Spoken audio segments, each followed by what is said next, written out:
Hello guys, welcome to Java tech. Java tutorial के पिछले video में हमने जाना कि उप्स कॉन्सेप्ट में पॉलीमॉर्फिज्म क्या होता है और हम अपने जावा प्रोग्राम के अंदर पॉलीमॉर्फिज्म का यूज़ कैसे करते हैं।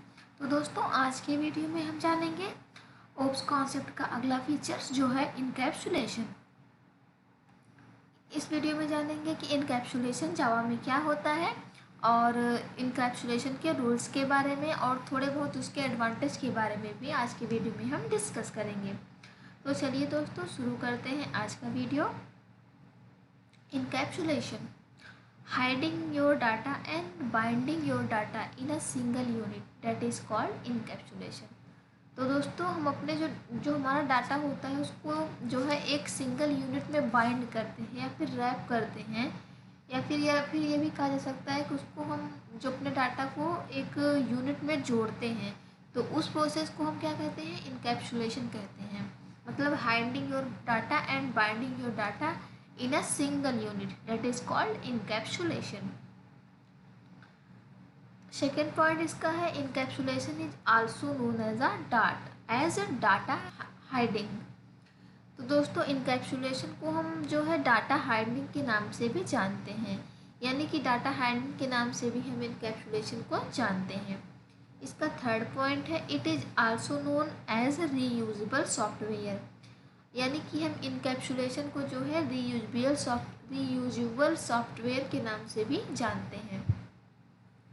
मतलब इसको डाटा हाइडिंग के नाम से भी जानते हैं और रीयूजेबल सॉफ्टवेयर के नाम से भी इनकैप्सुलेशन को जाना जाता है, या फिर ये भी कह सकते हैं कि इसको रीयूजेबल सॉफ्टवेयर भी कहते हैं।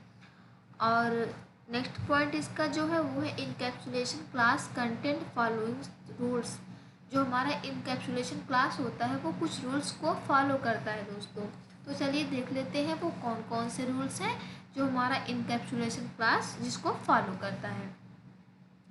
तो इसका पहला रूल है कि all data member must be private, यानी कि जो हमारे डाटा मेंबर्स होते हैं, जितने भी हमारे डाटा मेंबर्स होते हैं वो क्या होने चाहिए, प्राइवेट होने चाहिए। प्राइवेट का मतलब ये होता है दोस्तों, जैसे अगर इसे आउटसाइड से एक्सेस किया जाए तो यह एक्सेसिबल नहीं होता है। यानी यदि हम अपने डाटा को जो है प्राइवेट बनाते हैं तो हम उसको आउटसाइड से एक्सेस नहीं कर सकते हैं।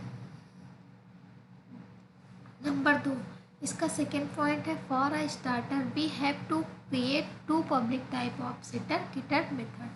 तो दोस्तों, नॉर्मली इनकैप्सुलेशन में जो मेथड इस्तेमाल की जाती है उनका उल्लेख हम क्या करते हैं, सेटर और गेटर मेथड से करते हैं। यानी कि हमारे पास इनकैप्सुलेशन में दो प्रकार के पब्लिक टाइप के मेथड्स होते हैं, जो कि कौन से हैं, सेटर और गेटर मेथड। इसका नेक्स्ट पॉइंट है दोस्तों, there should be a default constructor. मतलब इनकैप्सुलेशन में क्या होना चाहिए, हमारा डिफ़ॉल्ट कंस्ट्रक्टर होना चाहिए। और नेक्स्ट पॉइंट इसका है, it is also known as model class और DTO क्लास, यानी कि हम इनकैप्सुलेशन को मॉडल क्लास के नाम से भी जानते हैं और DTO क्लास के नाम से भी जानते हैं। इनकैप्सुलेशन को हम मॉडल क्लास और DTO क्लास के नाम से भी जानते हैं। और DTO का फुल फॉर्म होता है दोस्तों, डाटा ट्रांसफ़र ऑब्जेक्ट, ये है DTO का फुल फॉर्म। और जो है इनकैप्सुलेशन को हम बीन क्लास और पोजो क्लास के नाम से भी जानते हैं। यानी हमारे पास जावा में इसको जो है अन्य नामों से भी जाना जाता है, जैसे हो गया model class, DTO class, bean class, POJO class. मतलब इनकैप्सुलेशन को हम इन नाम से भी जानते हैं अपने जावा के अंदर। तो चलिए दोस्तों, अब देख लेते हैं कि इनकैप्सुलेशन के कुछ रूल्स होते हैं। जो हमारा इनकैप्सुलेशन जो रूल को फॉलो करता है वो रूल कौन कौन से हैं हमारे जावा प्रोग्राम के अंदर। तो इनकैप्सुलेशन रूल में फर्स्ट पॉइंट है, all data member should be private. तो जैसा कि इस पॉइंट को मैंने ऊपर भी बताया कि जो हमारे इनकैप्सुलेशन में डाटा मेंबर्स होते हैं वो क्या होने चाहिए, प्राइवेट होने चाहिए। यानी कि हम जो हमारा डाटा जब प्राइवेट होगा तो हम उसको आउटर क्लास से एक्सेस नहीं कर सकते हैं।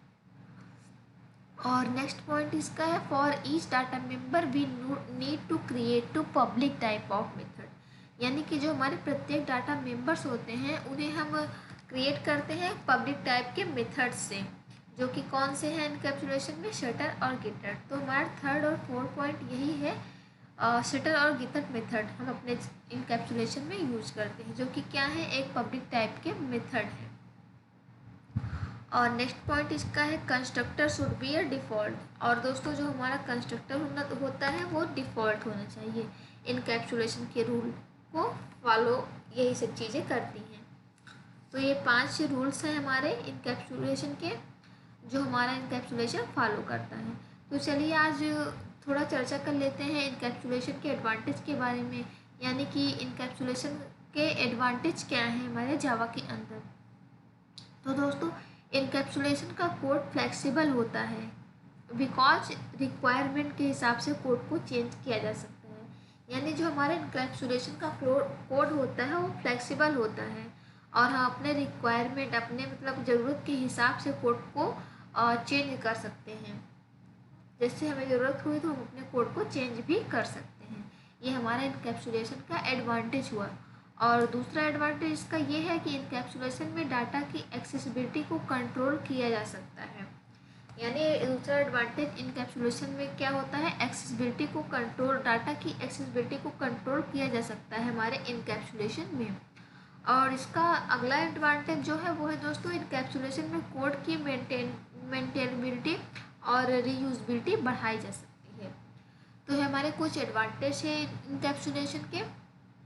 आज की वीडियो में हमने जाना इनकैप्सुलेशन होता क्या है, और इनकैप्सुलेशन के रूल के भी बारे में भी चर्चा की, और जो है थोड़े बहुत इनकैप्सुलेशन के एडवांटेज के भी बारे में आज की वीडियो में हमने डिस्कस कर लिया।